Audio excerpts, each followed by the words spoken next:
नमस्कार दोस्तों, मेरा नाम है शुभम और आज हम लोग शुरू करने जा रहे हैं अपने एचटीएमएल कोर्स में एक न्यू चैप्टर, जिसके अंतर्गत हम लोग जानेंगे कि एलिमेंट्स जो होते हैं वो किन कैटेगरीज में डिवाइड किया गया है और ये कैसे काम करते हैं। चलिए शुरू करते हैं। अगर बात करी जाए एचटीएमएल में, तो एचटीएमएल में एलिमेंट्स जो होते हैं मुख्यतः कैटेगराइज करे गए हैं दो तरीके से। पहला होता है ब्लॉक लेवल एलिमेंट और दूसरा होता है इनलाइन एलिमेंट। तो मेन डिफरेंस से इसके अंदर क्या होता है, कैसे ये एलिमेंट्स पेज पर स्पेस ऑक्यूपाई करते हैं, इनके बारे में आपको पता लगेगा। अगर हम बात करी जाए ये ब्लॉक लेवल एलिमेंट की, तो ब्लॉक लेवल एलिमेंट्स क्या होते हैं, चलिए हम लोग अपने कोड एडिटर पे देखते हैं। तो आप देख पा रहे होंगे यहाँ ब्लॉक लेवल एलिमेंट्स के मैंने कुछ एग्जांपल्स आपको दिखाए हैं, जैसे कि div होती है, p होते हैं, h1 से लेके h6 तक जितने भी आपके पाए जाते हैं। तो वहीं पे टैग्स और ul, li, ol ये भी हमारे एक ब्लॉक एलिमेंट्स हैं। साथ ही साथ फॉर्म, सेक्शन और आर्टिकल या हेडर अगर बात करी जाए तो ये भी सारे के सारे हमारे पाए जाते हैं एक ब्लॉक एलिमेंट में। अब ये दिखाई कैसे देंगे, चलिए वो भी हम देख लेते हैं। ठीक है, अगर यहाँ पे मैं रन करूँ और ये 10 मिनट मैंने दिखाता हूँ। ठीक, यहाँ पे मैंने कोड लिया है और यहाँ पे कोड में मैं दिखा रहा हूँ। ठीक, तो आप ये देखोगे एक पी टैग के अंदर है ना, एक div में और एक हेडिंग्स में मैंने ये तीन चीज़ों को अलग अलग एलिमेंट्स में लिया है। तो चलिए मैं आपको इंस्पेक्ट करके दिखाता हूँ और क्या फ़र्क आता है जानते हैं। ये देखिए जो मेरा P, जैसे मैंने आप देख पा रहे होगे यहाँ मैंने P को सेलेक्ट किया हुआ है। तो ये जो P है ये पूरी लाइन, यानी कि जहाँ इसकी जितनी इसकी विंडो विड्थ है वो उसने पूरी कैरी फॉरवर्ड कर रखी है। वहीं पे आपने div को भी देखोगे तो ये div भी पूरी तरीके से कैरी पूरी कर रही है। और यहाँ तक कि हेडिंग्स की अगर बात करी जाए तो इसने भी अपनी पूरी विंडो विड्थ को कैरी कर रखा है। वहीं पे अगर बात करी जाए तो हमारे ब्लॉक एलिमेंट्स के बाद इनलाइन ब्लॉक जो कह सकते हैं या इनलाइन एलिमेंट्स की, तो वो कैसे काम करते हैं इनके बारे में जानते हैं।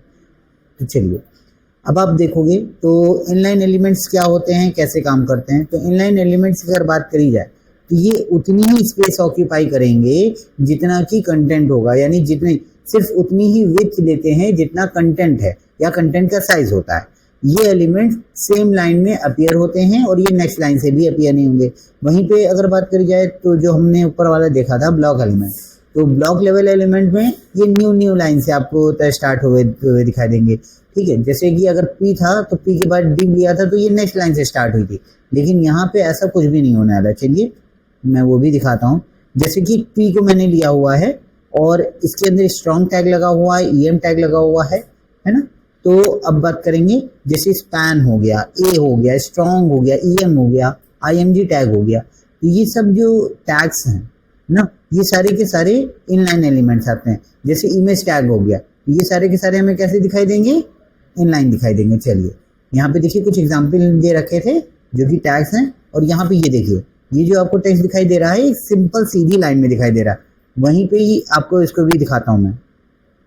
देखिए ये मेरा P है जो कि पूरा का पूरा लाइन को कैरी कर रहा है, जो कि एक ब्लॉक एलिमेंट है। लेकिन वहीं पे अगर मैं देखिए मैंने इस छोटे से हिस्से को टच किया है जो कि स्ट्रॉन्ग टैग में लिखा गया है। तो स्ट्रॉन्ग टैग के अंदर जो कुछ भी लिखा गया है ये हमारा इनलाइन है, यानी कि जितना कंटेंट स्पेस कैरी कर रहा है, यानी जितना ही बड़ा कंटेंट है उतनी ही स्पेस यहाँ पे कैरी करी जा रही है। वहीं EM यानी इटैलिक में भी आप देखोगे तो यहाँ पे भी इसी तरीके से दिखा रहा है। ठीक, तो इटैलिक टेक्स्ट के लिए EM का यूज किया गया है यहाँ पे, और वो भी उतनी ही स्पेस कैरी फॉरवर्ड कर रहा है जितना कि हमारा कंटेंट है। अगर बात करी जाए तो एक इनलाइन ब्लॉक एलिमेंट भी होता है, लेकिन वो हम CSS में जानेंगे। ठीक है, तो अगर समरी वाइज इस बात करी जाए तो आप बस इतना समझ सकते हो कि जो भी हमारे ब्लॉक लेवल पे होते हैं वो न्यूएस्ट लाइन से स्टार्ट होते हैं, ये फुल विड्थ कैरी फॉरवर्ड करते हैं और साथ ही साथ ये कंटेन करते हैं ब्लॉक एलिमेंट्स को।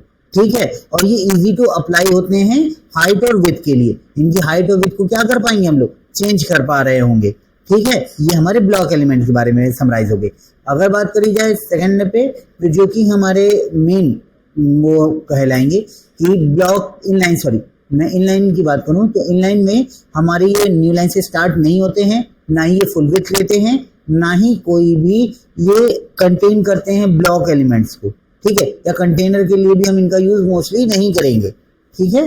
तो और ये क्या करेंगे, ये इनके लिए हमें अगर हाइट विड्थ लगानी है तो यहाँ पे रिडक्शन है, यानी कि यहाँ पे हम लोगों को मुश्किल होने वाली है, या ये लगाएंगे ही नहीं। तो इसके लिए हमें अगर लगाना भी पड़ेगा तो इनलाइन ब्लॉक एलिमेंट लगाना पड़ेगा CSS की मदद से, अन्यथा ये नहीं लग पाएंगे, ठीक है। तो आज के लिए ही इतना ही, मिलते हैं हम नेक्स्ट वीडियो में। धन्यवाद।